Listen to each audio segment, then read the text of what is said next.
पिकांमध्ये सूक्ष्म अन्नद्रव्याचे महत्त्व. नमस्कार शेतकरी मित्रांनो, आपण पिकाला युरिया, DAP आणि इतर संयुक्त खते देतो, पण अनेकदा झिंक, फेरस, लोह आणि मॅग्नीजसारखे मायक्रोन्यूट्रंट आपण देण्यास विसरतो आणि त्यामुळे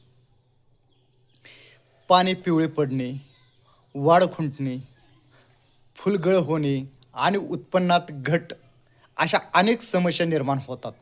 म्हणून फक्त मोठी खते देणे पुरेसे नाही, तर मातीची परीक्षण करून त्यामध्ये गरजेनुसार सूक्ष्म अन्नद्रव्याचा वापर करावा.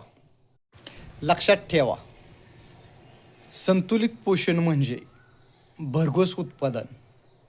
अशीच शेतीविषयी माहिती मिळवण्यासाठी मला फॉलो करा. धन्यवाद.